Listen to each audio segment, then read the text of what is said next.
Starting out at any park I'm unfamiliar with, y'all know the drill.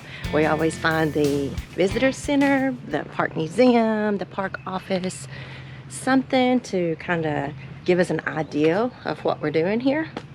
And Fort Pillow, they have put up these brand new kiosks. Well, they're brand new to me. They weren't here in 2018.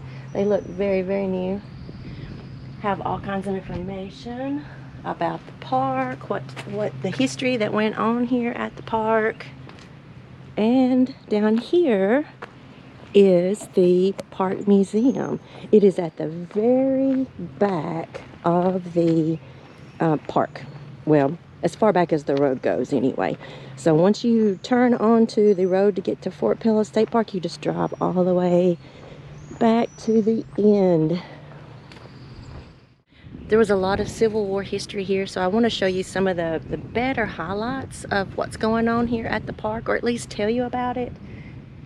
I've read on their website that there is a restored fortification here, so that's really what I want to find, and it talks about it right here. In the summer of 1861, Confederate General Gideon J. Pillow, Fort Pillow, ordered the construction of a fortification here, later named for him. High on a bluff 80 miles above Memphis, Fort Pillow provided a clear view of the river for miles in both directions. So very cool. I really hope we can find that restored fortification. Let's go in, ask a few questions, see the museum. Okay, so here in the museum, it starts off immediately. Why was the American Civil War fought? We couldn't agree. So the Civil War was started. Okay, we know how Fort Pillow got its name. We read that outside. Both sides wanted control of the river because the Mississippi River was a key transportation artery. We've kind of figured that out on just the few stops that I've made along the Mississippi River. So much history and so many port towns for importing and exporting goods. So Mississippi River was major, or it still is a major waterway. Soldiers endured hardships and loneliness at Fort Pillow as at other remote garrisons. Disease and isolation took their toll on the troops. Wow. Young soldiers longed for home. Medical care was severely lacking. Yeah.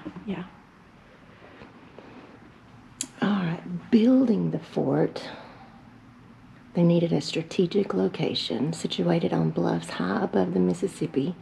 Fort Pillow's guns could reach an enemy shipping on the river. So, made it a very strategic. It made it a very strategic location.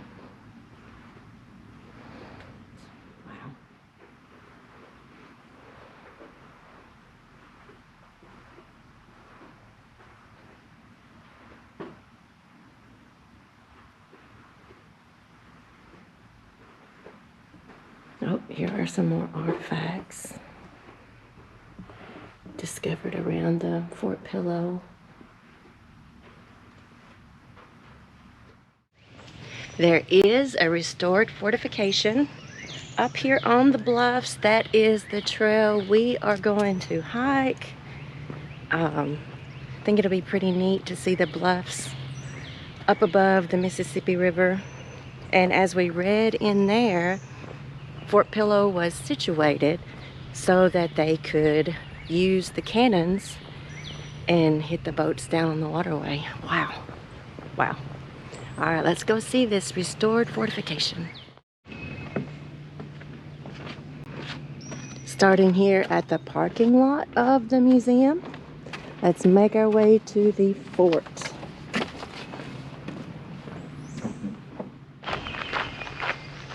Pretty easy hiking to get to the restored fort.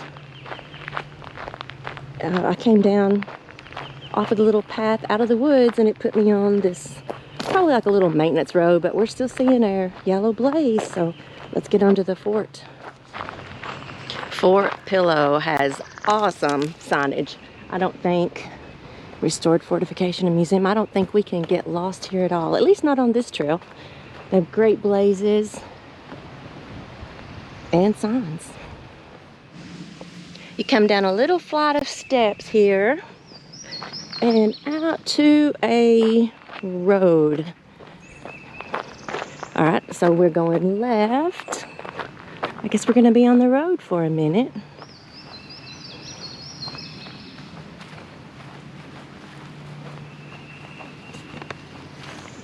And then it looks like we cut back up to the left on a little gravel road there. We've come to a fork in the road. We've got red and yellow that way, red and yellow this way, but this post says Fort. Oh, another Eagle project. So Chase Ward, this is his Eagle project. How nice. You can tell we're going up on the bluffs. We're climbing up.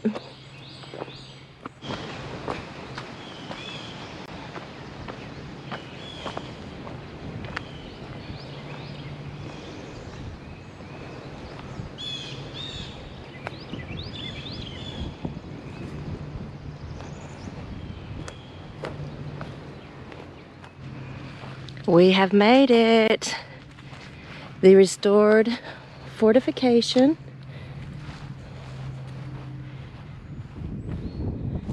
So it's likely that there were all of these little tents set up everywhere. It looks like the wind has kind of blown that one loose, but y'all, it's the same kind of thing they would have to fight when they were here. The wind blowing up here on the hilltop. All right, this is the embrasure that they were talking about. The 12-pound howitzers were mounted in here, or in something very similar. Fort Pillow, 1864, the Union mass burial site. After the Battle of Fort Pillow on April 12, 1864, many of the Union defenders who died in the action were buried in a mass grave at the end of this fortification. Captured Union soldiers laid the bodies in the outer ditch of the works, and dirt was shoveled down from the parapet. In the spring of 1866, the bodies were exhumed and reinterred in the Memorial Cemetery south of this fortification. So they've shown you a replica of the ditch line, the mass grave. Wow.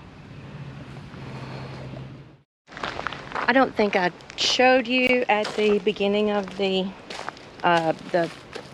Fort Loop from the museum. It is about 2.5 miles. It's not one big loop, it's almost a lollipop, but we're at 1.5 miles. And they're encouraging me, you can do this. I can, we can do this. Y'all, it is springtime in Tennessee. And I just saw a May apple bloom. I don't know, I've seen the little fruit on the May apple. I don't know if I've ever seen a bloom on one. So isn't that pretty?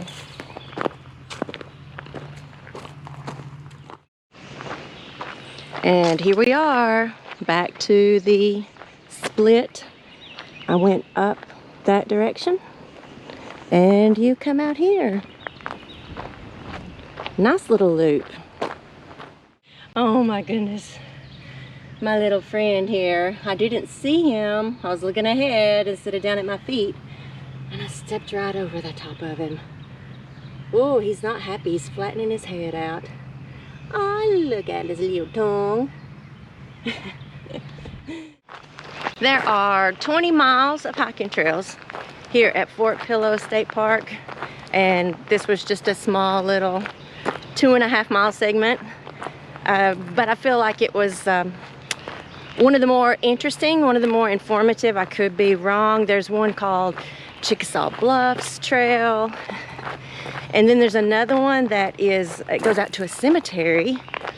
So that would be pretty interesting to do. Maybe I probably need to come back and spend a little more time here.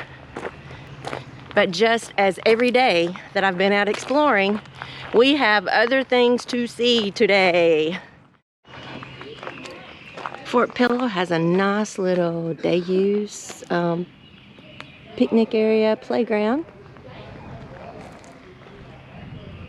Really very pretty. Has a bathroom. So I think this is just extra parking. The day use area is just right up the hill. Basketball court. Across the road is the outer breastwork trail. And this is also parking for that particular trail. I just saw it on the map.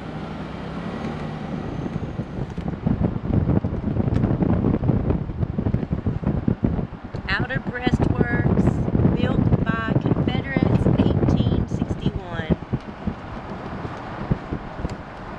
You can see a little bit of the trail up there.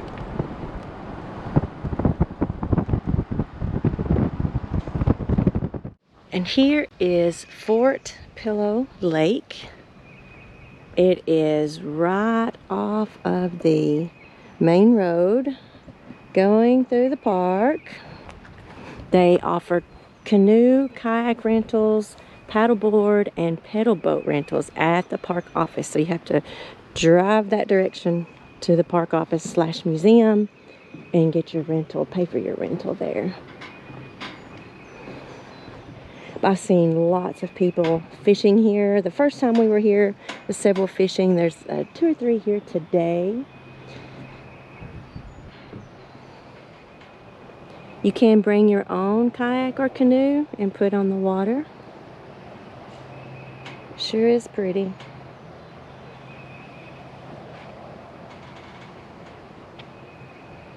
So if you need to go fishing, this is where you need to be.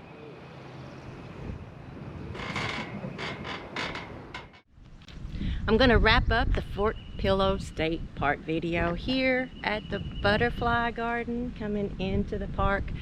It's not exactly season for all of the plants yet, but I will tell you, I decided to do this last because there were so many butterflies on the Fort Loop Trail that I did. Butterflies that I haven't seen in years. So it's pretty interesting coming here. When I went into the visitor center, the museum, they had a brochure on butterflies, and I wish I had grabbed it. Be sure to grab that butterfly brochure so that you can identify the butterflies here at Fort Pillow State Park. That is another Tennessee State Park marked off of our list, making a video for. This one has been a nice little sleeper surprise. I was pretty impressed with this one. It's a Tennessee State Park. I don't know why I should be surprised, but I do like surprises. But if you found value in the video, give us a thumbs up.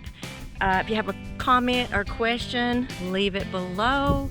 And we sure would like for you to hit that subscribe button so that we can show you the next beautiful Tennessee State Park.